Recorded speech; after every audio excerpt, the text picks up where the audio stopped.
இப்ப என்ன சொல்லிட்டு வந்த? வேற ஒரு நல்ல ஆளா பார்த்து வேலைக்கு வச்சுக்கோங்க, எனக்கு கடையில நிறைய வேலை இருக்குன்னு சொல்லிட்டு வந்தேன்.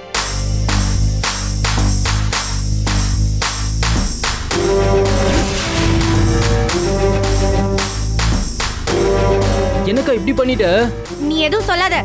நாம சொல்லி கேக்குற நிலைமையில அவ இல்ல. அவ சொல்றத கேக்குறது தான் நம்ம விதி. விட்டு. ஆனந்தி, நான் உன்னோட அக்கா. ஒரு அக்கா வந்து என்ன செஞ்சிருக்கணும்? இந்நேரம் அந்த வேலைக்கு சேர்ந்துட்டு வந்திருக்கணும். தம்பி தங்கச்சிகளுக்கு என்ன வேணும்னு பொறுப்பா இந்த அப்பா கிட்ட கேட்டுக்கணும். நீ அப்பா, நான் ஏன் உங்ககிட்ட கேட்கணும்? எதை பத்தியுமே கவலை இல்லாத ஒருத்தர் கிட்ட எதை பத்திப்பா பேசணும்? நான் வேலைக்கு போறது மட்டும்தான் ஒரே சொல்யூஷனா? ஆமா, அப்ப வேற என்ன இருக்கு கையில? ஏற்கனவே கடையில கரண்ட கட் பண்ணிட்டாங்க, நான் பெரிய டென்ஷன்ல இருக்கேன். கொஞ்ச நேரம் அமைதியா இருக்கீங்களா? அப்புறமா பேசிக்கலாம். கரண்ட் கட் பண்ணிட்டாங்களா? போச்சு, எல்லாம் போச்சு. ஊத்தி மூடின்னு போக வேண்டியதான். ஆமாப்பா, தனலட்சுமி ஃபோன் பண்ணி சொன்னா இனி கரண்ட் வர்றது கொஞ்சம் கஷ்டம் தானா. அப்படிலாம் எதுவும் இல்ல. நாளைக்குள்ள கரண்ட் வரதுக்கு என்ன செய்யணுமோ அது விகேஆர் மாமா செஞ்சிருவாரு. ஆமா, விகேஆர் பெரிய ஈபி ஓனர், என்ன செஞ்சிருவாரு? என்ன வேணாலும் செஞ்சிருவாராம்பா. கரண்ட் கண்டிப்பா வந்துருமா? ஆமா, கரண்ட் வந்துட்டா மட்டும் வியாபாரம் ஓஹோ நடக்குமா? பெரிய காய்கறி கடை, மளிகை கடை, நீ கடை திறந்த உடனே கூட்டம் பப்பரமா ஓடி வர்றதுக்கு சும்மா கண்ணை உருட்டாத. அபி, ஏன் அபி இப்படி புடிவாதம் பிடிச்சிட்டு இருக்க? ஒரு சாதாரண டெய்லர் கடை அது. 2 மிஷினும் ஒரு கட்டிங் டேபிள் மட்டும் தான் இருக்கு. அத வச்சுக்கிட்டு நம்ம ஃபியூச்சர் எப்படி பிளான் பண்ணுவ? இத்தனை வருஷமா இந்த குடும்பத்தை எப்படி நம்மளால பாத்துக்க முடிஞ்சது? அந்த மிஷின் தேய தேய ஓடிதானே நம்மள வளர்த்திருக்கு.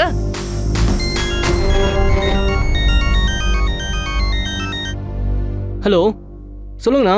ஐயோ, என்ன சொல்றீங்க? சரி சரி, நான் அப்புறம் கால் பண்றேன்.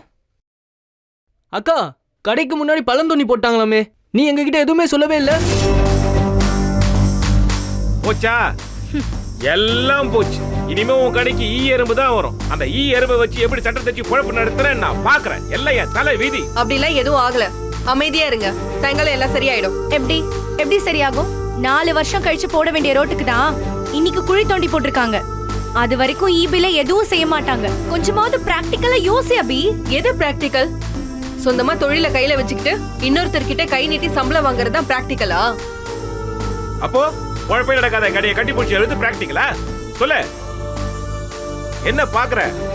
மொத்த குடும்பத்தையும் நடு தெருல நிறுத்திட்ட. இனிமே எப்படி எங்களை வெளில தள்ள தானே யோசிக்கிற? மூஞ்ச பார்த்தாலே தெரியுது.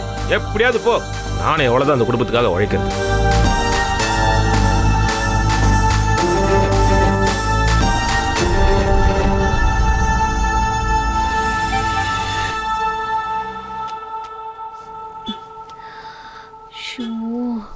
ஐயோ, வெக்கையா இருக்கே.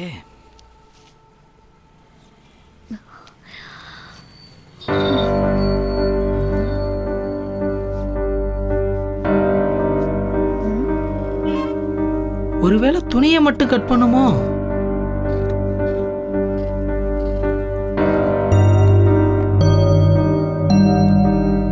அபியக்கா, நமக்கு ஜெனரேட்டர் கூட வாடகைக்கு தர மாட்டாங்க. நீ என்னடானா நம்பிக்கையோட துணியை கட் பண்ணிட்டு இருக்க.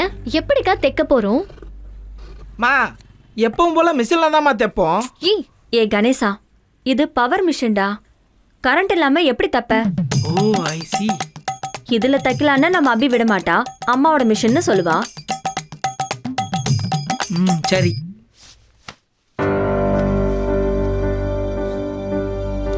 கணேசா, என்ன பி? இந்த மிஷினை கொஞ்சம் புடிய. இதையா தூக்கணுமா? கொஞ்சம் தள்ளி வை.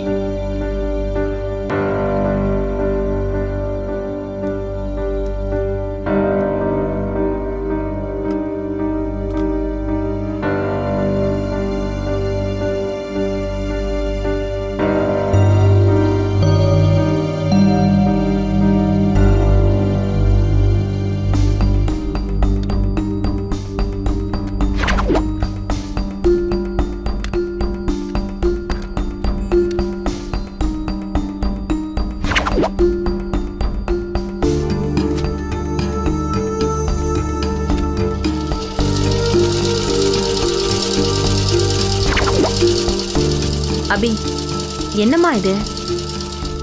டெய்லர் தான் நாங்க 2 பேர் இருக்கோம்ல. இதே மாதிரி அம்மாவை கும்பிட்டுட்டு நாங்க தைக்க மாட்டோமா? நீ ஏன் அபி கஷ்டப்பட்டுக்கிட்டு? இத்தனை நாளா உங்களை கஷ்டப்படுத்தினலக்கா, இப்ப நான் கஷ்டப்படுறேன். கொஞ்ச நேரம் அமைதியா இருங்க. நாங்க என்ன பெருசா கஷ்டப்பட்டோம்? தெய்வானாக்கா ஓங்கி மிதிக்கிறப்போ இந்த மிஷின் தான் கஷ்டப்பட்டுச்சு.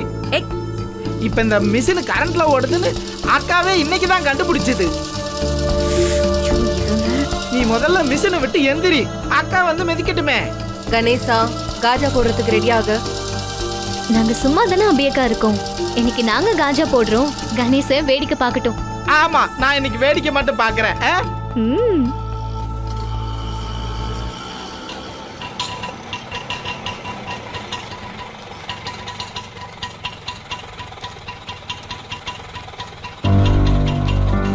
ஐயா வாங்க. வாங்க. மாமா வாங்க மாமா. கணேசா, ஐயா கொஞ்சம் தண்ணி கொடுப்பா. பேசி பேசி அக்கா, தொண்டையெல்லாம் தண்ணி வறண்டு இருக்கு. போச்சு. இந்தா குடு.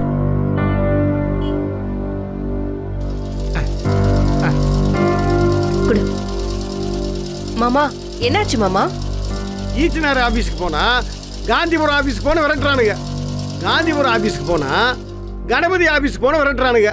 கணபதி ஆபீஸ்க்கு போய் பார்த்தா இங்க எங்களுக்கு எதுவுமே தெரியாதுன்னு கையை விரிக்கிறாங்க. இங்க பாருமா, 40 வருஷத்துக்கு முன்னாடி நீங்க வாங்கின அப்ரூவலுக்கு நாங்க பதில் சொல்ல முடியாது சார்.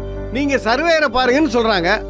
சர்வேரை போய் பார்த்தா உங்க கிட்ட இருக்கிற பட்டா செல்லாது, எங்கிட்ட இருக்கிற கவர்மெண்ட் ஆர்டர் தான் செல்லுன்னு சொல்றாரு. நீங்க வேணா போய் கலெக்டர் பாருங்கன்னு சொல்றாருமா.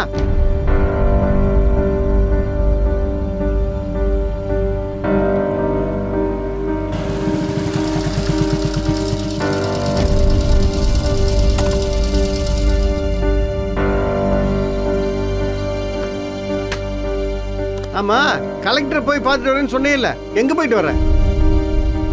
போன் அடிச்சு எடுக்க மாட்டியா? இங்க பாரு, நீ தான் உருப்பு இல்ல, மத்தவங்க உருப்படியா வாழ ஏதாவது செய்யலாம்ல. மாமா, வந்ததும் வராததுமா எதுக்கு அவனை திட்டுறீங்க? அவனை எங்கெங்கேயோ போய் அலைஞ்சிட்டு தானே வரான். சொல்லு அபி, நல்லா எடுத்து சொல்லு. என்ன மட்டும் விவரமா திட்டுறல்ல, நீ மட்டும் டாக்குமெண்ட்டையே கரெக்டா வச்சுக்கவே இல்ல. உங்க அப்பா உனக்கு இந்த இடத்த தானமா கொடுத்தாரு, ஆனா அவளோட அப்பாவுக்கு இந்த இடம் எப்படி வந்தது, அந்த டாக்குமெண்ட் எங்கன்னு கேக்குறாங்க. நான் மட்டும் என்ன பண்ணட்டும்? இங்க பாரு, இது பரம்பரை சொத்து, 3 தலைமுறையா நம்ம கிட்ட தான் இருக்குது. இது பாரு, அதோட தாய் பத்திரத்தை தானே உங்ககிட்ட கொடுத்துட்டேன். அந்த பத்திரத்தை பத்தி தான் எவனும் பதில் சொல்ல மாட்டேங்கிறானுங்களே. 10 நாள் கழிச்சு விசாரிச்சு சொல்றேன்னு சொல்றானுங்க.